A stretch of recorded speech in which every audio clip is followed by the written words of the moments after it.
Donc aujourd'hui, on est tout à fait heureux d'accueillir Bernard Davoust, qui travaille dans le laboratoire avec Didier Raoult depuis un certain temps. On ne comptera pas. Et on a une très très grande chance d'avoir Bernard Davoust avec nous. Il est, comme vous voyez, vétérinaire. Il était vétérinaire des armées, il est général.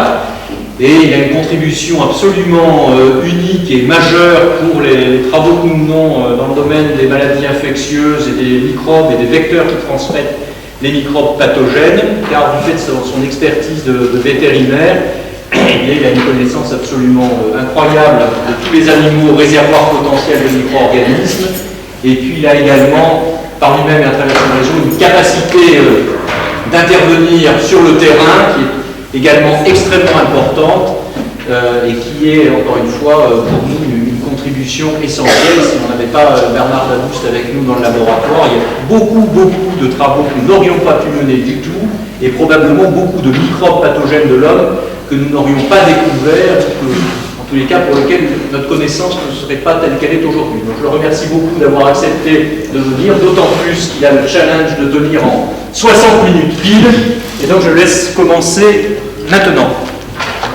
Merci Michel. Donc c'est avec un grand plaisir que je vais vous parler de ce sujet qui me tient à cœur depuis des années.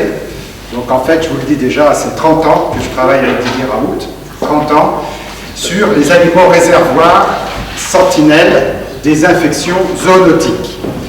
Donc le mot zoonose, c'est un mot qui a été créé au 19e siècle par Rudolf Virchow, qui était un médecin prussien qui s'est beaucoup intéressé à une maladie transmise par la viande de porc, la trichinellose. Et c'est lui qui a montré qu'il y avait un lien direct entre la consommation de viande de porc infestée par ce nématode pratiquement invisible à l'œil nu dans les muscles. Et lorsque l'on mange cette viande mal cuite, eh bien, on contracte une maladie qui peut être grave chez l'homme. Les zoonoses, donc le terme a été créé au 19e siècle, mais elles sont connues en fait dans la pratique de façon empirique depuis tout temps, depuis la préhistoire, depuis la plus haute antiquité. Il suffit de citer des maladies comme la rage, la peste et bien d'autres. Donc dès que l'homme a eu un contact avec les animaux, donc ça s'est produit très vite dans l'histoire de l'évolution, eh bien il y a eu les zoonoses. Donc mon intervention sera en deux parties. Une première partie va vous montrer un tableau général des zoonoses dans le monde et l'actualité des zoonoses. Et puis, plus particulièrement, tout ce qu'on peut faire au sein de l'IHU Méditerranée Infection dans ce domaine des animaux réservoirs et sentinelles. Donc si on considère qu'il y a à peu près un quart de la mortalité mondiale qui est due aux maladies infectieuses, on parlait de 17 millions il y a quelques années, on peut dire aujourd'hui que les zoonoses représentent très peu en termes de mortalité. Mais de point de vue historique, il y a bien sûr des pandémies qui ont été catastrophiques dans l'histoire de l'humanité, qui sont dues à des zoonoses. Bon, la peste noire, et je regarde Michel, au Moyen-Âge, puisqu'il l'a étudié, a été la cause d'une mortalité très importante. On considère, je crois, 34 millions de personnes qui sont mortes. Ça représente 30 à 50% de la population européenne de l'époque.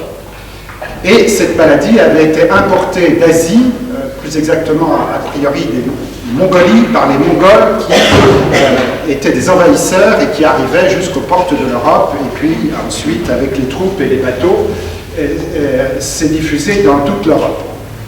Donc ça, c'est la peste noire, une grande tueuse.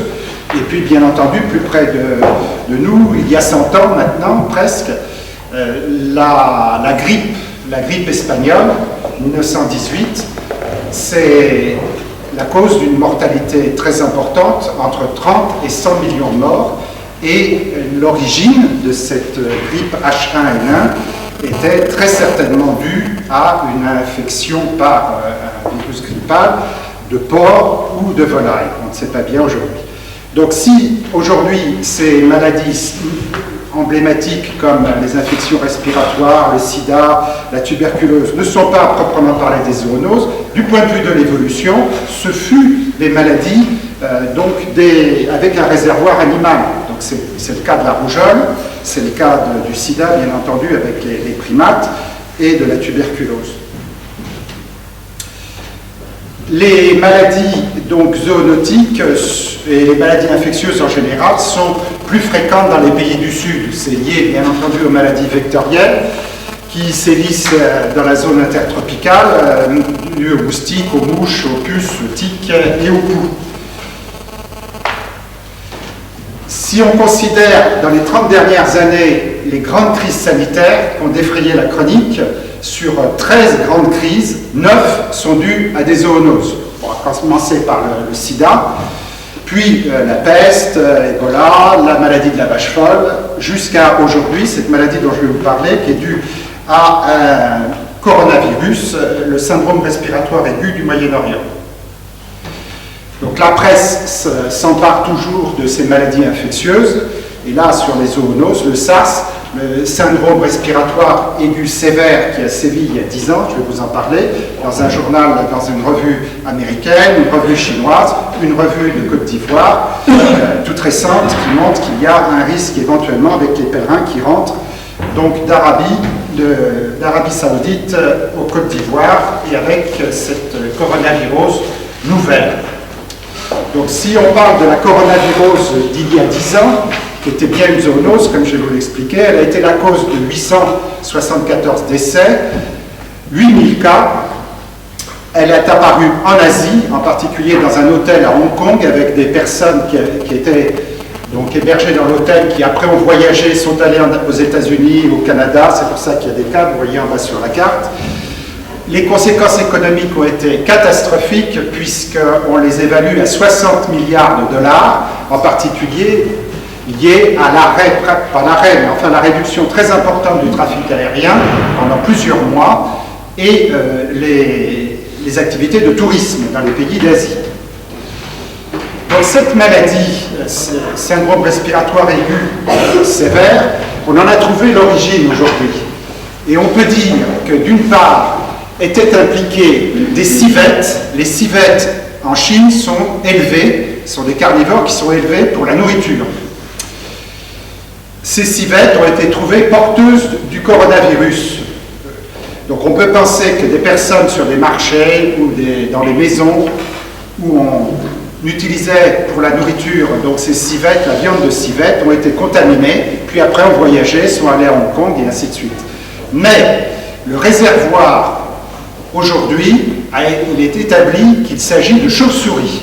Donc on ne sait pas s'il y a eu une contamination directe des humains par les chauves-souris ou par l'intermédiaire d'un autre intermédiaire comme les civettes, mais en tout cas, ce qui est sûr, c'est qu'il y a un réservoir occulte de coronavirus extrêmement dangereux, donc puisqu'il y a après des cas interhumains, comme dans beaucoup de zoonoses par la suite. Aujourd'hui, donc cette maladie a disparu en quelques mois, le SARS, mais il reste certainement des réservoirs quelque part, du fait, alors s'il a disparu, c'est du fait de toutes les mesures de prévention, d'hygiène qui ont été mises en place, en particulier, bien sûr, en Asie.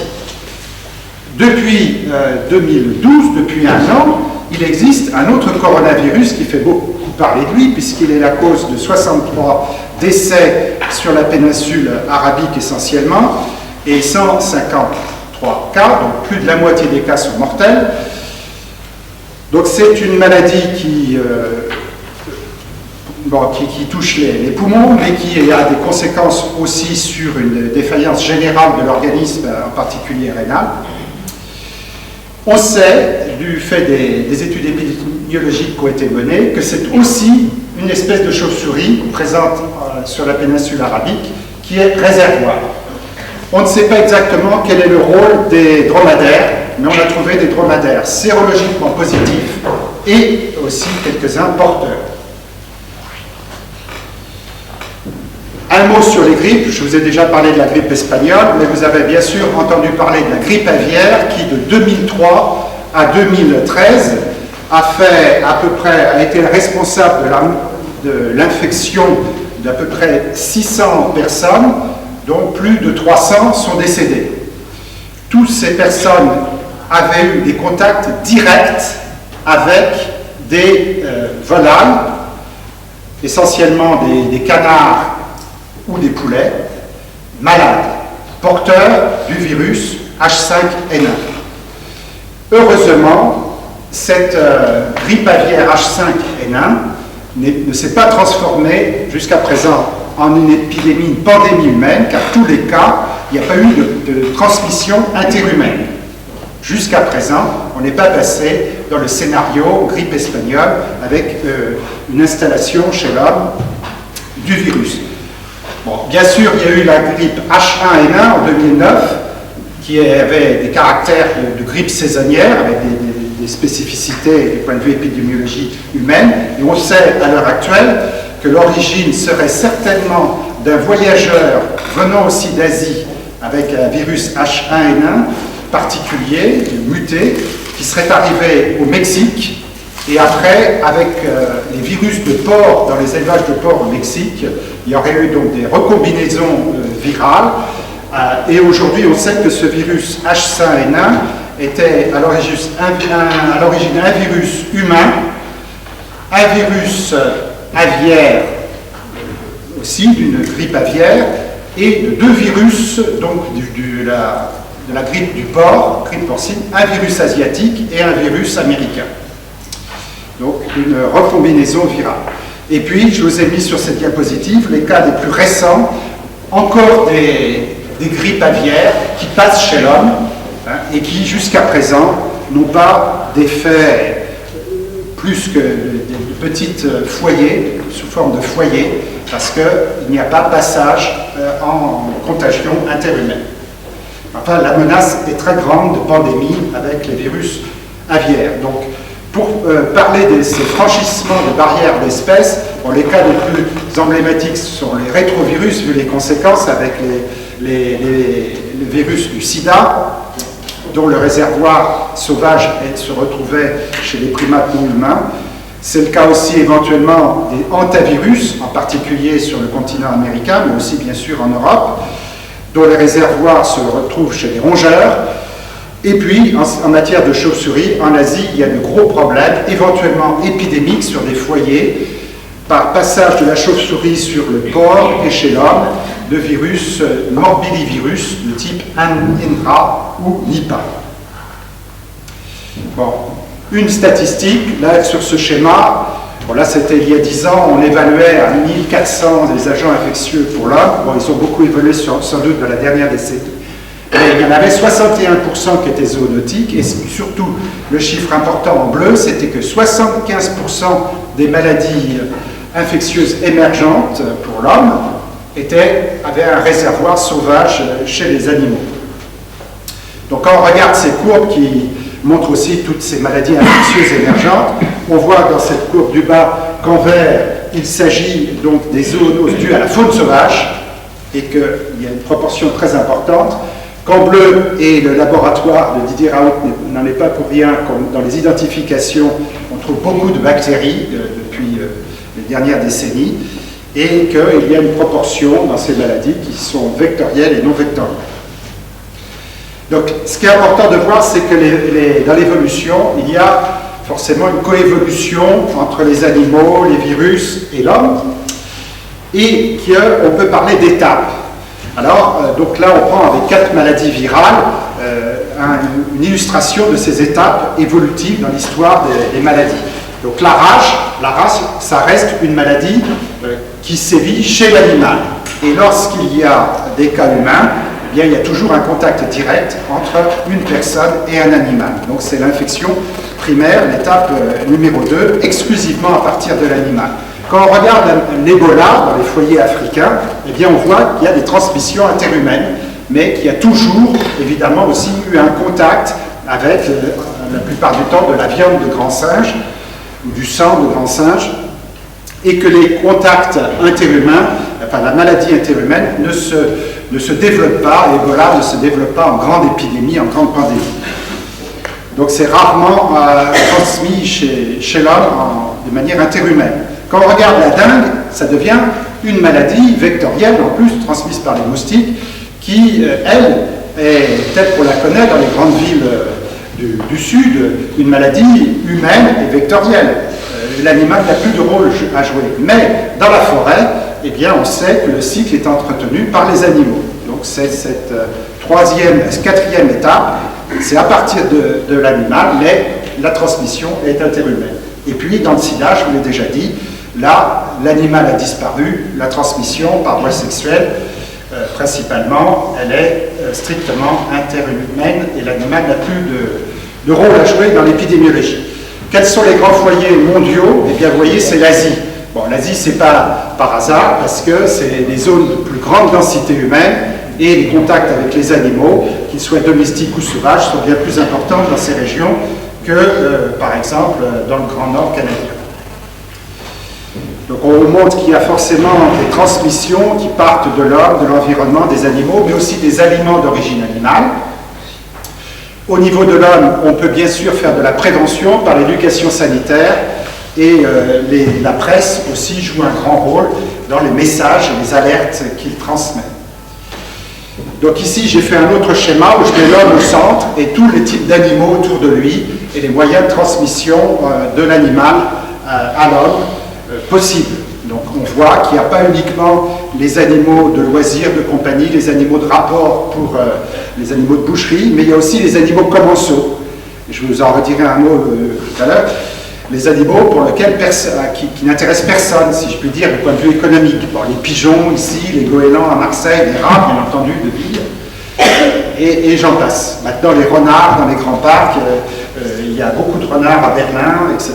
Il y a même des sangliers. Donc, quels sont les critères pour dire qu'un animal est un réservoir d'agents pathogènes?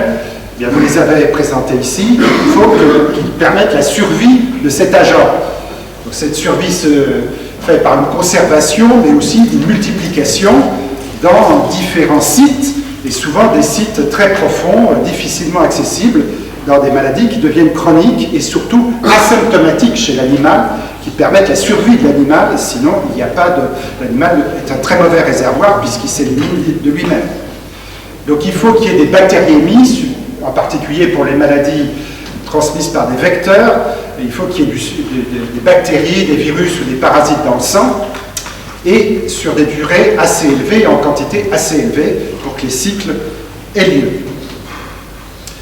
Alors, si un animal n'est pas considéré comme réservoir, c'est-à-dire s'il ne suit pas ces critères, et si on trouve, par exemple, des traces sérologiques d'une maladie infectieuse, eh bien, alors à ce moment-là, on parlera d'animal sentinelle. Donc, c'est un degré en dessous par rapport, mais très intéressant dans les enquêtes, mais qui ne joue pas un rôle, la sentinelle ne joue pas vraiment un rôle dans les cycles. Donc sur ce schéma global que l'on avait fait à propos d'une rickettsiosis, on voit qu'il y a forcément, du point de vue de l'épidémiologie, des facteurs de risque. Et le facteur de risque principal, c'est l'exposition des personnes soit aux vecteurs, soit aux animaux. Les personnes ayant eux-mêmes des filtres de compatibilité, en particulier d'origine génétique. Les personnes immunodéprimées étant évidemment beaucoup plus sensibles aux zoonoses que les autres. Et point important sur cette diapositive, c'est que les vecteurs, bon, c'est pas mon propos aujourd'hui d'en parler trop, mais peuvent être eux-mêmes des réservoirs, en particulier les tiques, par la transmission transovarienne et transstadiale. Quels sont ces facteurs de risque? Je vous en cite maintenant quelques-uns. Bon, bien sûr, les déplacements, parce que l'explosion démographique et puis bien entendu des moyens économiques des personnes dans le monde a fait que beaucoup de personnes prennent l'avion. Et avec un avion, évidemment, on a transporté et on transporte très vite, d'une part des malades, atteints peut-être de zoonoses, ici ou là, et on transporte aussi, je parle d'humains, mais on transporte aussi éventuellement des animaux. On transporte des animaux parce qu'il y a un commerce d'animaux qui se fait au niveau international avec transport aérien, quand les animaux, par exemple les reproducteurs, les taureaux, des étalons, etc. Il y a encore le transport maritime avec toujours cette problématique liée aux rongeurs, mais à chaque fois plus, il y a des possibilités de transmettre des micro-organismes d'un endroit du monde à l'autre par tous ces moyens. Donc les causes de l'émergence sont d'une part la curiosité, le fait qu'il y ait de plus en plus de scientifiques, de médecins, de vétérinaires, d'entomologistes, d'épidémiologistes, et bien entendu des activités humaines qui, vis-à-vis des animaux, sont variables, changent, se multiplient, du fait aussi de l'augmentation de la démographie. Et bien entendu, au sein des laboratoires, et ici à l'IHU, vous êtes bien placés pour le savoir, il y a de grands progrès qui ont eu lieu depuis 20 ans avec la biologie moléculaire, entre autres. Donc quelques points donc, pour continuer sur ces risques d'importation et leur actualité, les menaces, avant d'arriver à la deuxième partie concernant notre activité au sein de l'IHU. Donc vous voyez que la rage, cette maladie emblématique, eh bien, qui sévit dans 150 pays, et vous voyez surtout des pays du Sud et de l'Asie, eh bien, on peut la voir ici même en ville, ici, à partir du moment où des gens importent, en particulier d'Afrique du Nord, des animaux domestiques, des chiens, des chats, en incubation. Les chiens et les chats peuvent transmettre la rage une semaine avant qu'apparaissent les premiers symptômes sur l'animal, donc de façon occulte. Donc ça pose des problèmes, mais normalement, à chaque fois, dans les 30 cas où on a importé, quelqu'un a importé un chien ou un chat enragé en incubation en France, le diagnostic a été posé à partir du moment où l'animal est tombé malade, le diagnostic a pu être posé et on a pu traiter toutes les personnes qui ont été en contact. C'est encore le cas de ce qui s'est passé au mois d'octobre à Argenteuil, en banlieue parisienne.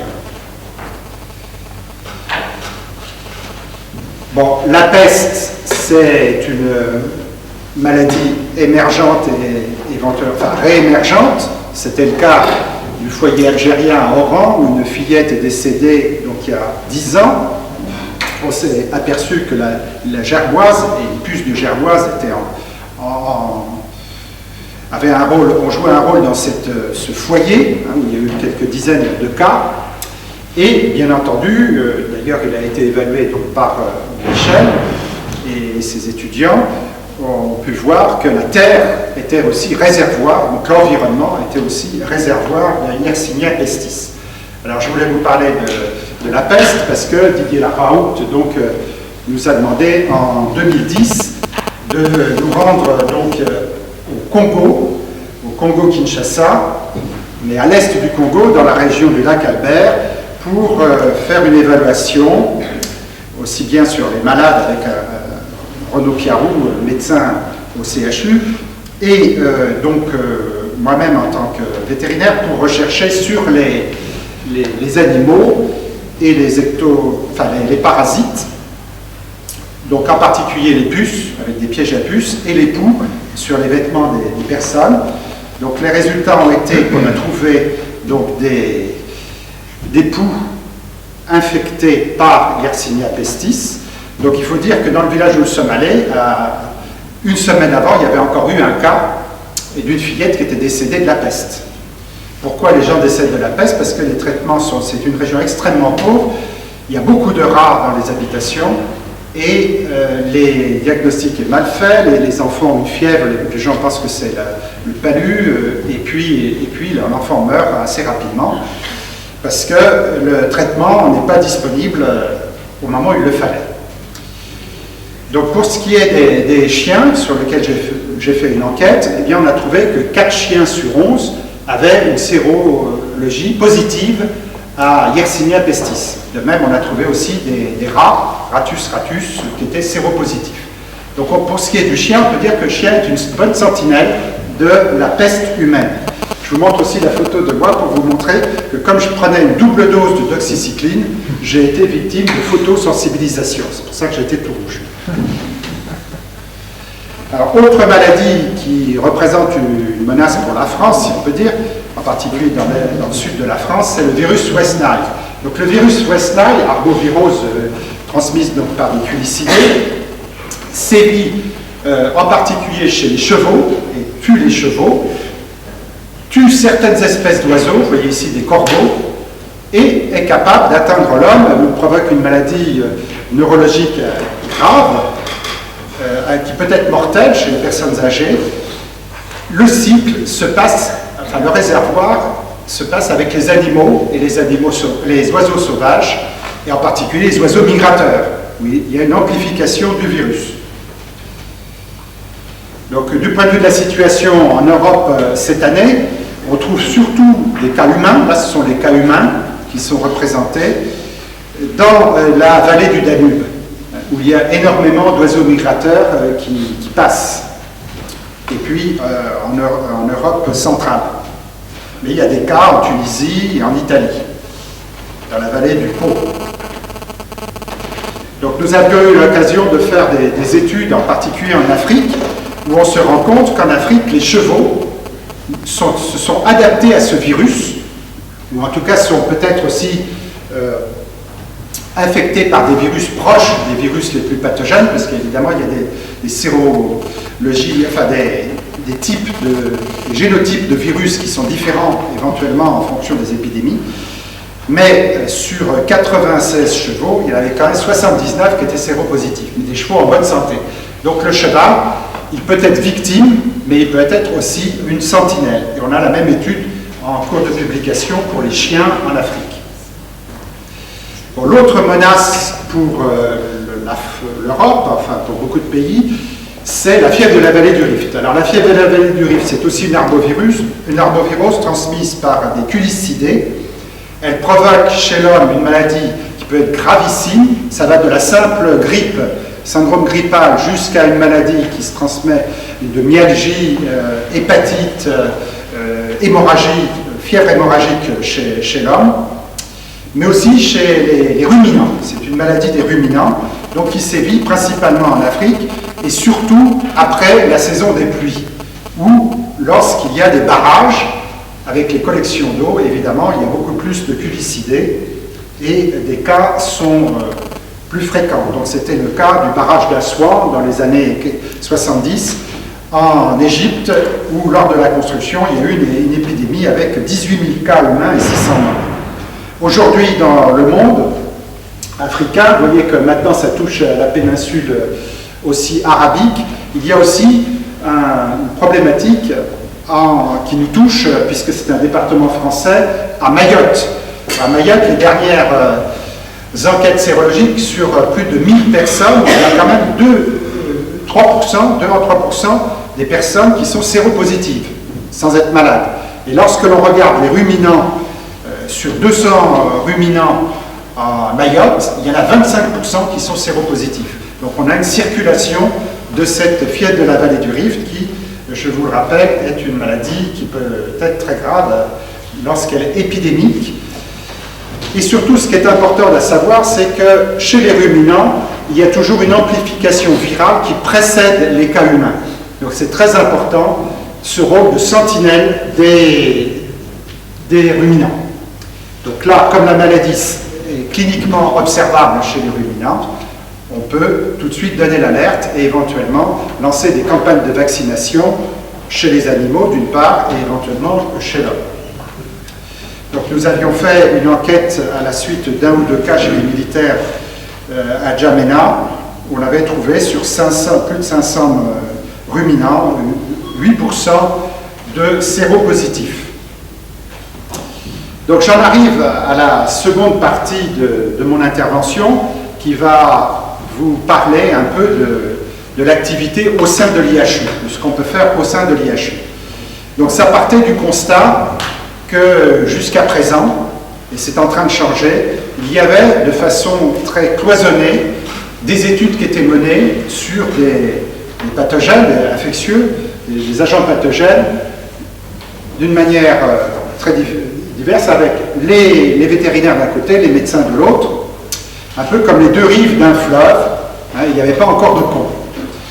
Donc, d'une part, il y avait l'OMS, l'Organisation mondiale de la santé animale, l'INRA pour la recherche sur les animaux, l'INSERM, l'Institut national de veille sanitaire, la Direction générale de la santé, deux ministères, évidemment, le ministère de la Santé et le ministère de l'Agriculture, mais puis, quelquefois les mêmes pathogènes qui sont étudiés d'un côté à l'autre.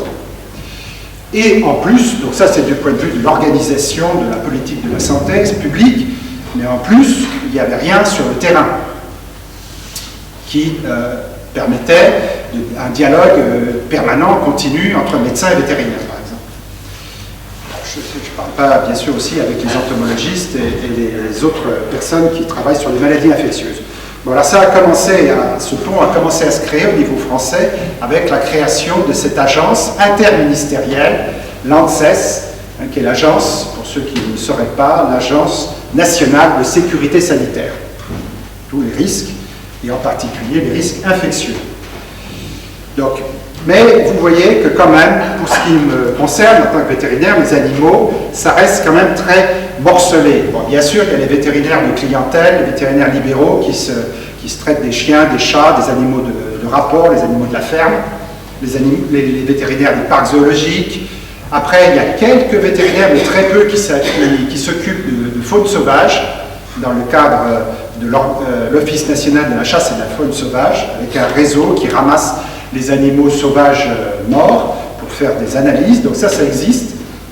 Mais par exemple, je vous le redis, mais je l'ai déjà dit, personne ne va s'occuper d'un hérisson dans le parc du 26e centenaire qui meurt s'il a des puces. D'ailleurs, c'est pour ça que je vous en parle, c'est parce qu'on a ramassé des hérissons dans le quartier et qui avaient des puces sur lesquelles on a trouvé des pathogènes, des Rickettsia, en l'occurrence Rickettsia felis. Mais personne ne s'en occupe. Les rats de Marseille, personne ne s'en occupe pratiquement.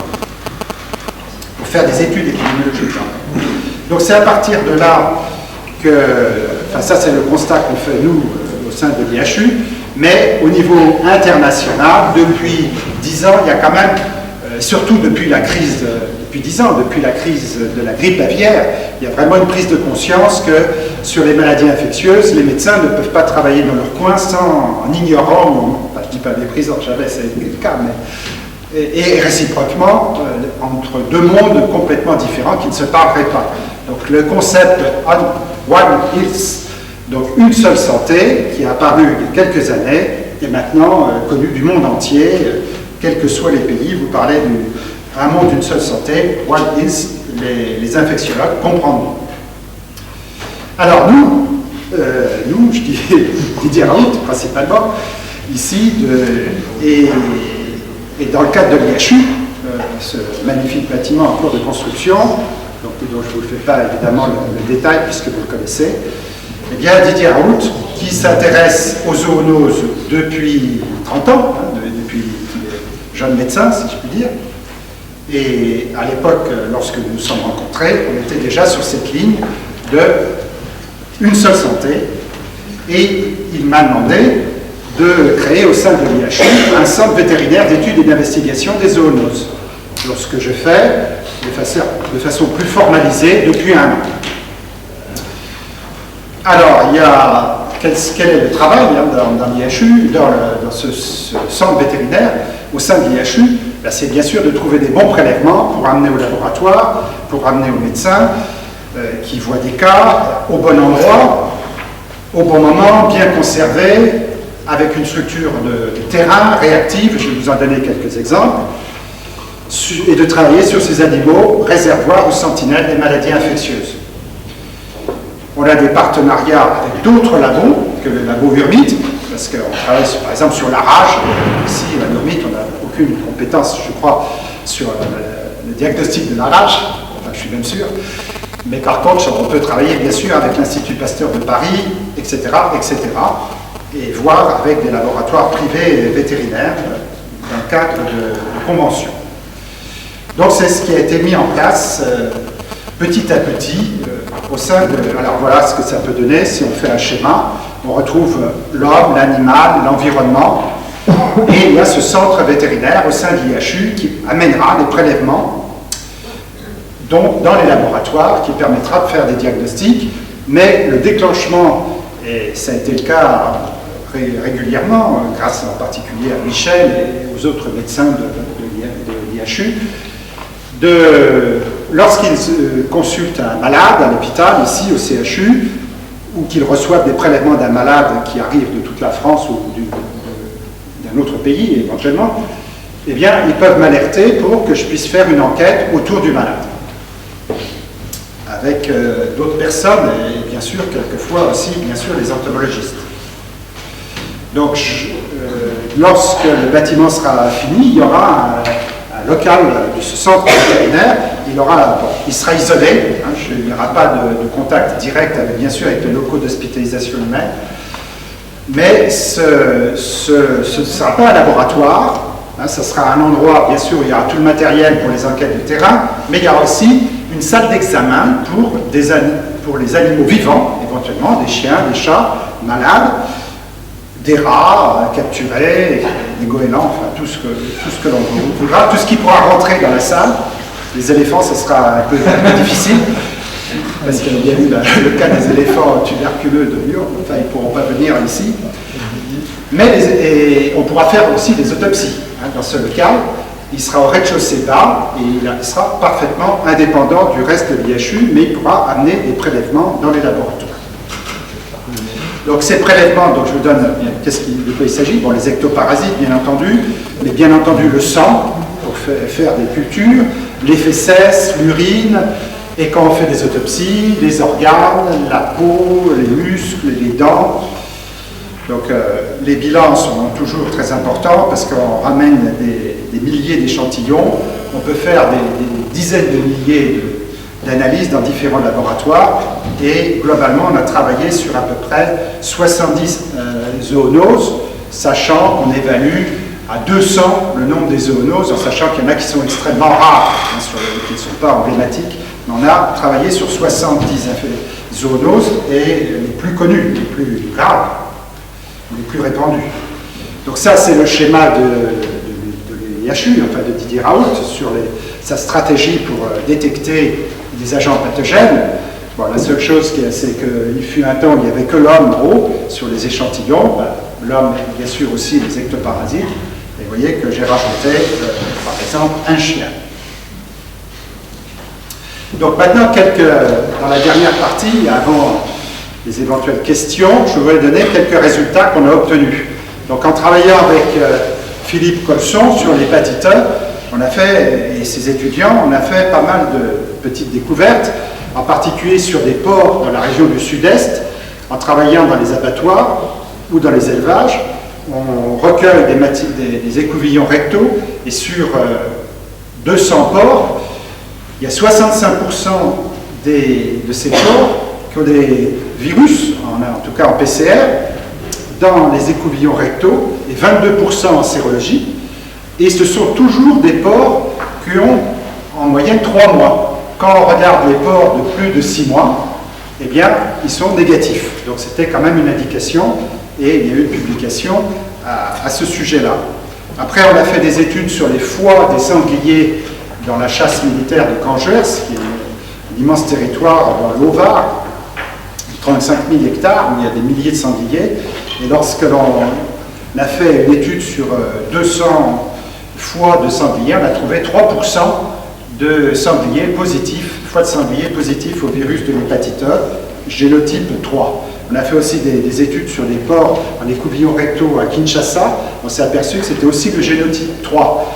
Et on a remonté, donc Philippe Colson était un peu étonné qu'en Afrique il y ait du génotype 3. On a remonté la chaîne, on s'est aperçu qu'en fait cet élevage avait été constitué avec des porcs qui arrivaient de Belgique. Donc il y avait une histoire qui pouvait lier à, en fait, une zoonose qui serait arrivée du nord, cette fois-ci au sud. On a fait aussi des études en Nouvelle-Calédonie sur des porcs, on en a trouvé. Donc la fièvre Q, c'est aussi une maladie vraiment fétiche, puisqu'on est le CNR ici de la fièvre Q, mais aussi fétiche de Didier Raoult, puisqu'il y a 30 ans, lorsqu'on a fait notre première étude sur la fièvre Q ovine, sur des 300 moutons du sud-est, on trouvait 40% de moutons séropositifs. Plus tard, on a fait une étude sur les chiens, pour voir si les chiens étaient sentinelles de la fièvre Q, et on a trouvé 10% de chiens séropositifs à la fièvre Q, et une proportion de chiens séropositifs plus élevée lorsqu'il s'agissait de chiens de bergers, évidemment, ou aussi des chiens militaires qui étaient sur les bases aériennes où il y avait des pâtures pour les moutons. Donc, un environnement commun entre les chiens militaires et des moutons. Donc, le cycle, vous devez le connaître. Les tiques peuvent être impliquées. On ne sait pas si c'est vraiment les piqûres ou les déjections de tiques. Il y a encore des mystères, je crois, sur la transmission de la fièvre Q à l'homme. Mais en tout cas, les réservoirs domestiques ou sauvages et les animaux ont un très grand rôle. Il y a forcément un réservoir animal à la fièvre Q. Ça peut être même les oiseaux dans une épidémie qui avait été investiguée ici même au CNR. Alors, en Guyane, il y a une symptomatologie de la fièvre Q et une fréquence de la fièvre Q qui est tout à fait particulière. Elle a été bien explorée par les médecins de l'hôpital de Cayenne et par toute l'équipe de l'URMIT,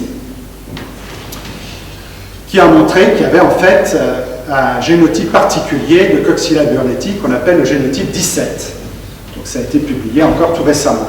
Donc vous voyez que les cas sont souvent concentrés, en particulier en ville. Mais là-bas, en ville, Cayenne, vous avez un plan de Cayenne, mais la ville en grisé foncé, c'est les habitations, mais tout le reste, en fait, c'est la nature. Donc la nature, en fait, pénètre de façon importante la ville. Vous avez des photos qui sont prises en ville, mais en ville, vous avez beaucoup de... et éventuellement une faune sauvage. Donc Didier Raoult nous a demandé d'aller, donc vous voyez ici Jean-Michel Béranger, avec Jean-Michel et d'autres personnes, en janvier dernier, pour faire une investigation sur des éventuels réservoirs, mais là on a ciblé d'abord les chauves-souris.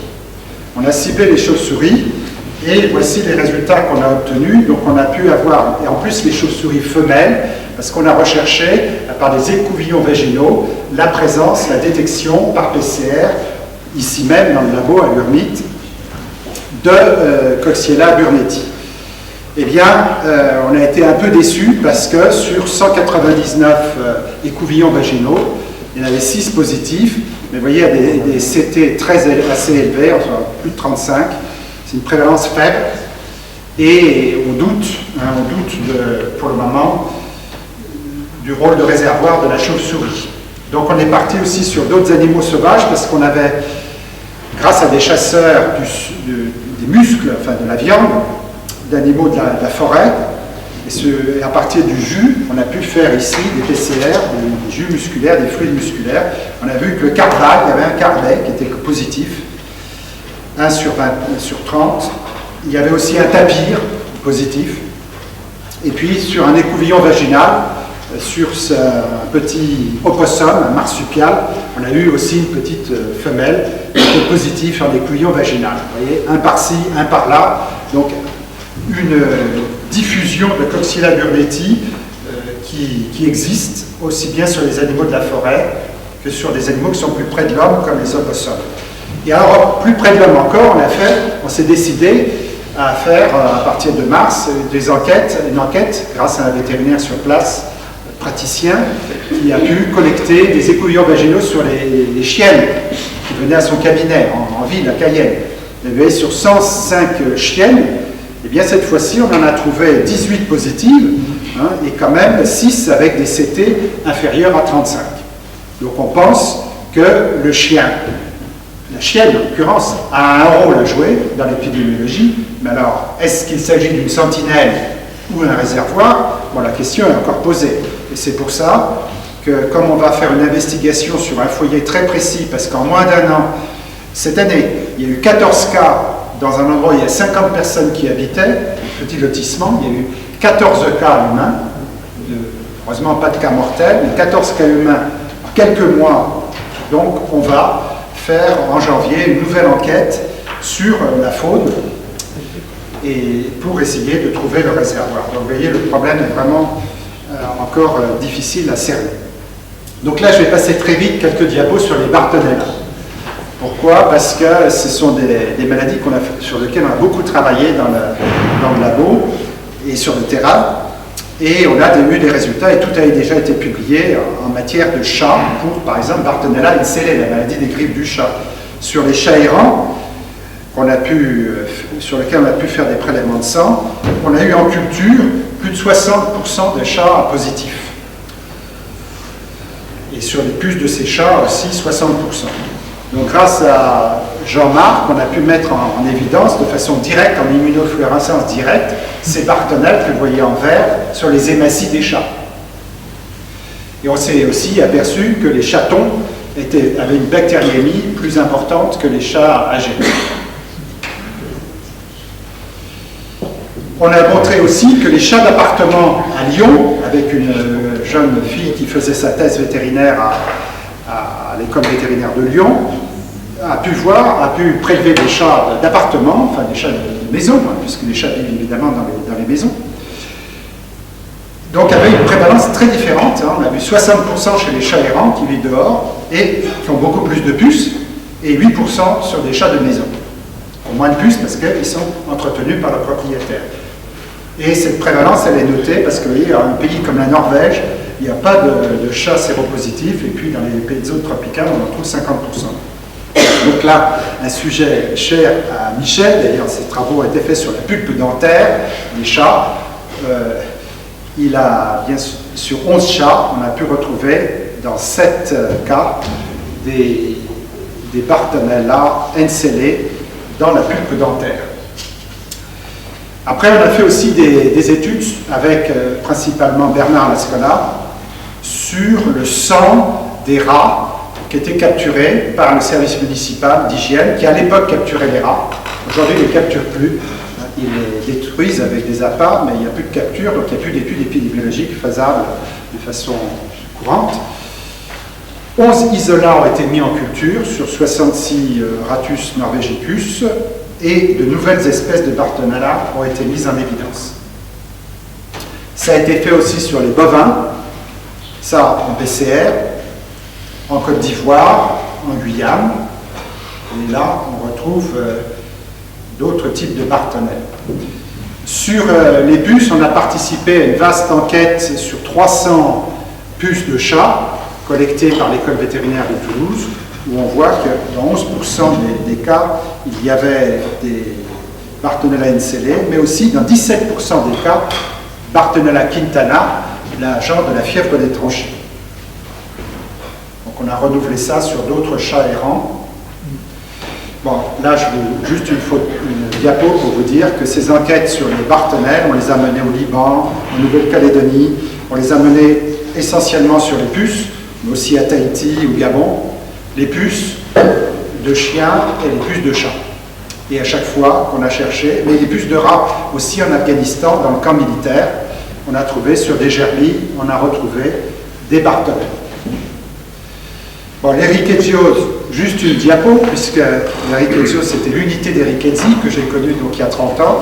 Notre première étude avec Didier, ça a été sur Rickettsia conori chez le chien, sur 350 chiens militaires. À l'époque, il y a 30 ans, il y en avait 80% qui étaient séropositifs. Aujourd'hui, il y en a beaucoup moins, car depuis 30 ans, il y a eu de grands progrès dans la lutte contre les tiques chez le chien. Sinon, il y a eu de multiples études qui ont pu être faites sur les 26 rickettsi, espèces de rickettsi, et près de la moitié ont été mises en évidence dans des prélèvements qu'on a pu amener, de tiques essentiellement, et de puces, pour Rickettsia felis, de différents types d'animaux, domestiques, sauvages, dans différents types de pays. Ça va du Soudan jusqu'à la Nouvelle-Calédonie. Et pour ce qui est des animaux, ça va du chimpanzé au pangolin, au Congo, en passant par les sangliers et les dromadaires.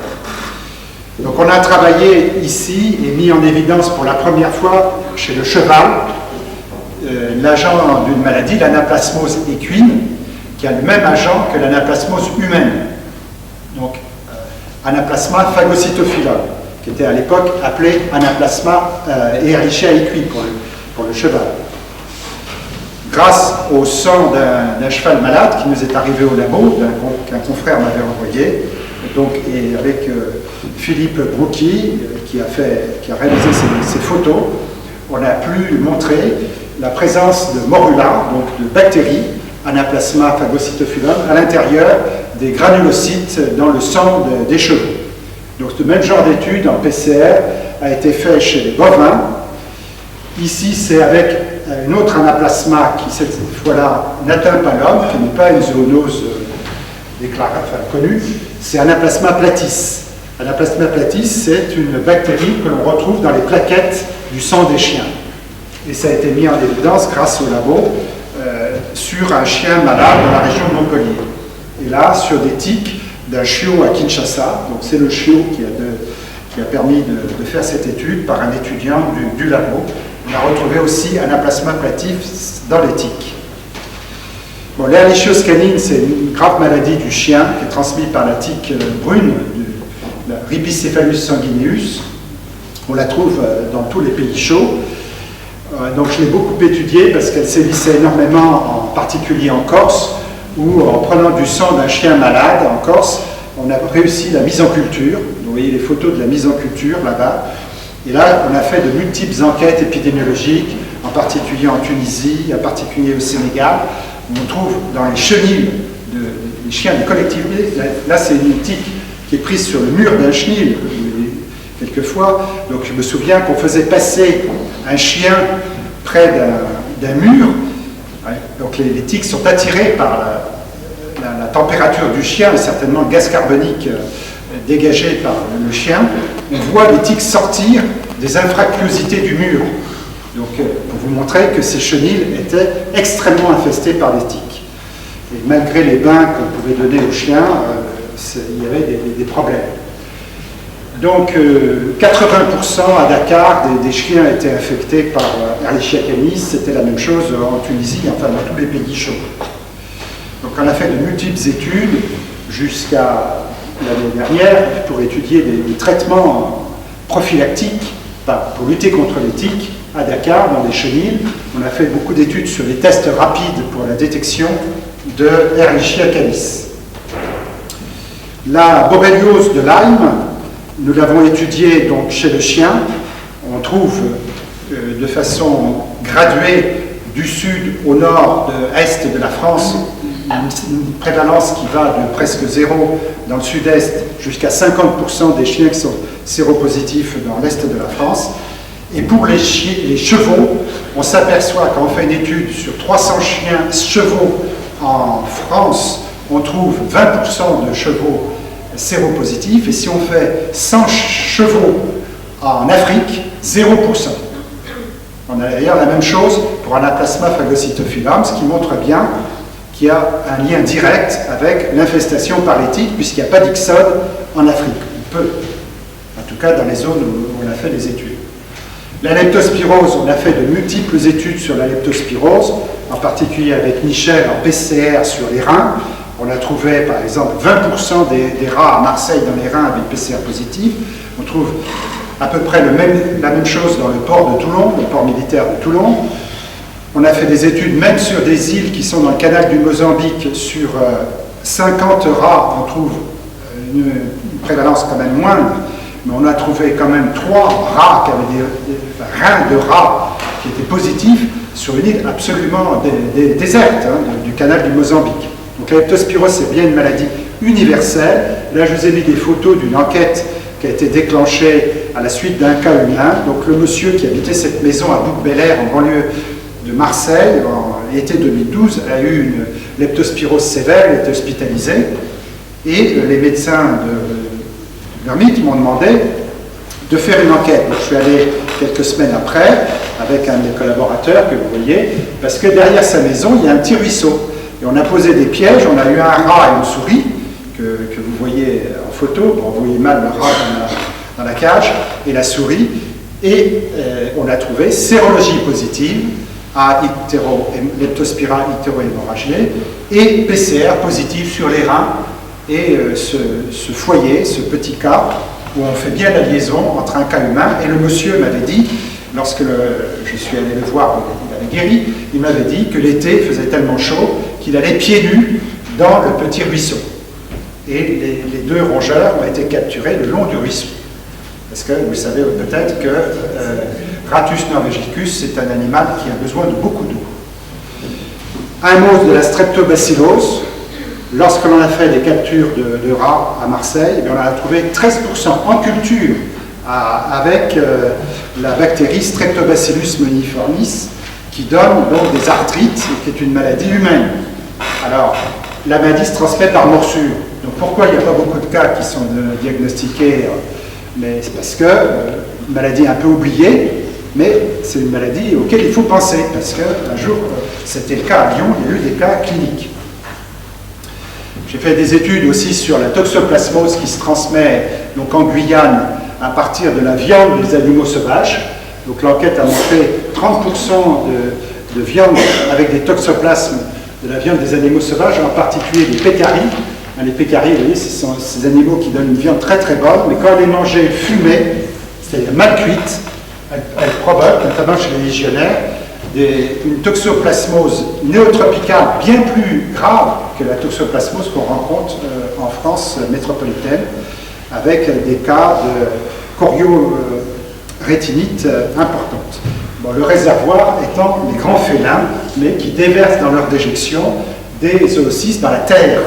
Et les animaux qui grattent pour avoir des aliments dans la terre, chercher des aliments, des racines ou autres, se contaminent de cette manière. Bon, je vois que le temps passe, je n'ai plus trop le temps de vous parler. J'aurais eu beaucoup de choses à vous dire sur la leishmaniose, ce sera peut-être pour une prochaine fois, parce qu'on a fait beaucoup d'études, en particulier au Soudan, où en faisant une investigation dans ce village où il y avait 40 enfants qui avaient la leishmaniose, 40 enfants, oui c'est ça, il y avait 40 enfants qui mouraient de la leishmaniose par an. Il y avait 400 qui avaient attrapé la leishmaniose, le Kala-Azar, sur un village, une agglomération de 4000 personnes. Donc c'était vraiment un foyer important de leishmaniose. La moitié des chiens des gens du village étaient séropositifs. On a pu isoler dans les fluides des nœuds lymphatiques 9 souches de leishmania, et on s'est aperçu que c'était la même souche que les cas humains. Bon, mais la question était de savoir, est-ce que le chien était sentinelle ou réservoir? C'était une question qui était très difficile. Il aurait fallu être là avant le début des cas humains. Bon, la trichinellose, je vous en ai parlé en introduisant. Le chien, bon, normalement le réservoir, ce sont les sudés. On a fait beaucoup d'analyses, des milliers d'analyses sur les sangliers qui sont consommés des chasseurs dans le Haut-Var. On n'a jamais trouvé de trichine. En revanche, au même endroit, sur 100 renards, il y en avait 3 qui étaient positifs à Trichinella britovi.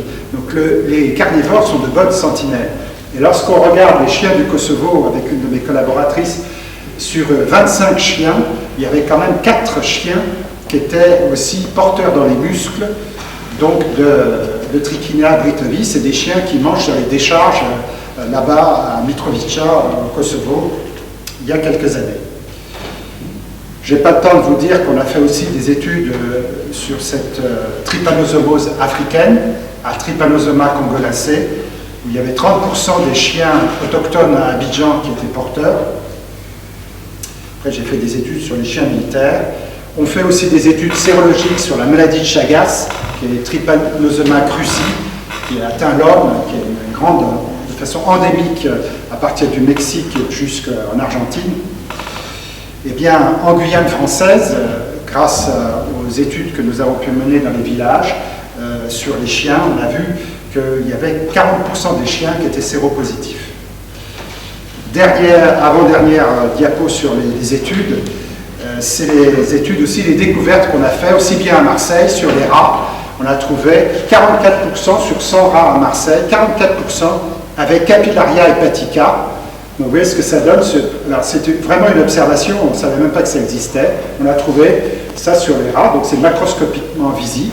Après on a fait une étude sur les mulots à Dijon, on en a trouvé moins 10%, et on en a trouvé encore récemment en faisant des rats à Dakar avec collègues, ou lors de notre mission en Iturie sur des rats, et c'est en cours de publication.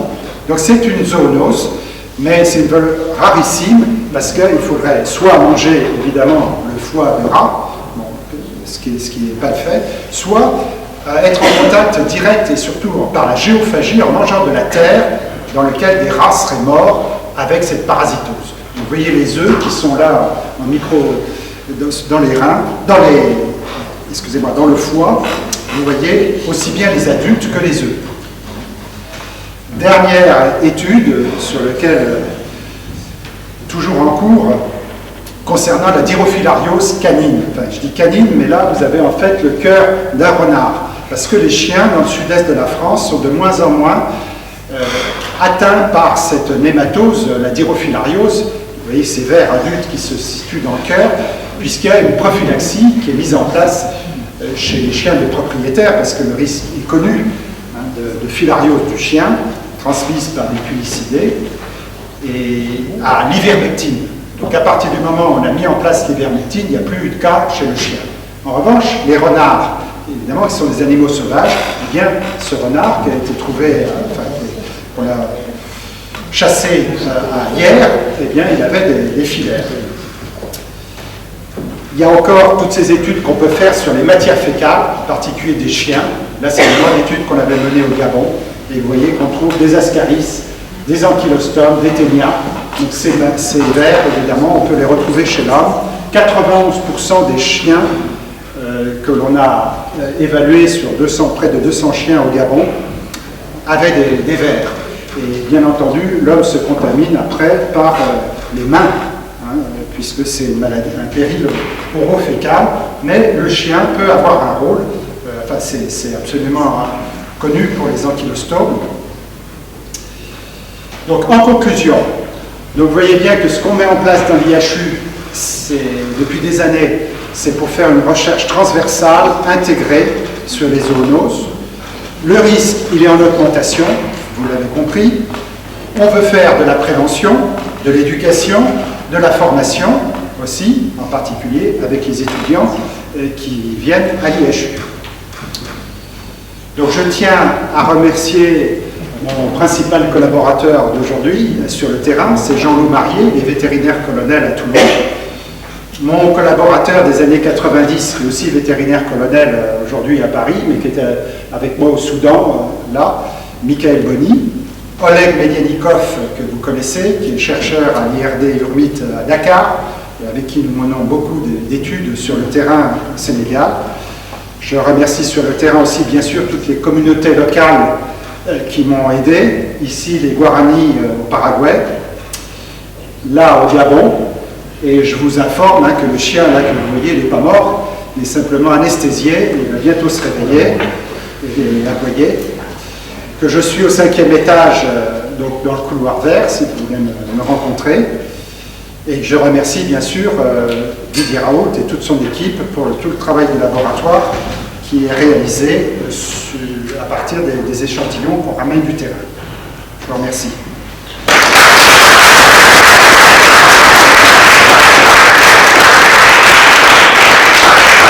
On va prendre quelques minutes s'il y a des questions. Allez voir Bernard, il a probablement le plus beau bureau de l'IHU. Vous allez voir Bernard et son bureau pour lui poser d'autres questions si vous en avez. Personnage rare, tout le monde ne va pas écouvillonner les vagins de chauve-souris. Vous allez en faire quelqu'un d'exceptionnel. Allez-y. Allez-y, 2-3 questions. Je vous remercie pour cette conférence. Est-ce que les ânes sont considérés comme sensibles ou résistants au virus respiratoire? Alors, la description clinique chez l'âne, c'est une bonne question, il faut que je l'approfondisse, mais nous avons fait donc, des études sérologiques. Donc, sérologiquement, en Afrique, il y a des ânes séropositifs. Après, donc, pour le West Nile, il y a eu beaucoup de chevaux au Maroc qui ont été atteints, et je n'ai pas entendu dire qu'il y a eu une épizootie chez les ânes au Maroc. Je pense, je ne connais pas le Maroc, mais je pense qu'il y a beaucoup d'ânes au Maroc. Je n'ai pas entendu dire qu'il y a des épizooties chez les ânes au Maroc. Mais enfin, c'est possible, je ne suis pas compétent. Mais c'est une question intéressante. Je tâcherai de vous y répondre. Enfin, on va chercher les renseignements. Bonjour. J'ai détecté ici, il y a quelques semaines de cela, et c'est un processus qui est bien connu, notamment avec l'ARS, Clostridium difficile, dans les départements déjà là-dessus. Donc là encore, dernièrement, puisque je travaille sur la mise en place d'un système de surveillance à l'échelle de l'hôpital, on a encore vu cette semaine apparaître de façon anormalement élevée. Et en fait, je voulais savoir s'il y avait un portage qui était retenu chez l'animal et s'il y avait quelque chose qui avait été fait par rapport à ça. Parce que c'est quand même un peu grand. Ouais. Deuxième question auquel je n'ai pas la réponse. Donc, je n'ai pas entendu parler de réservoir animal, mais je pense que des études en cours est possible. Hein. Donc, ce que l'on sait récemment, c'est à propos de maladies à portage intestinal, c'est que certaines Escherichia coli du chien passent chez l'homme, provoquent des maladies. Donc, j'ai lu une publication, en particulier en Allemagne, qui a été faite récemment sur certaines Escherichia coli zoonotiques. Mais je vais approfondir encore la question. Allez, dernière petite question question encore une fois. pratique. Donc Marseille, on peut considérer comme la Guyane que c'est une ville en contact avec le milieu sauvage, ne serait-ce que par le rivage, la mer, etc. Puis en périphérie, on est avec les collines très en contact.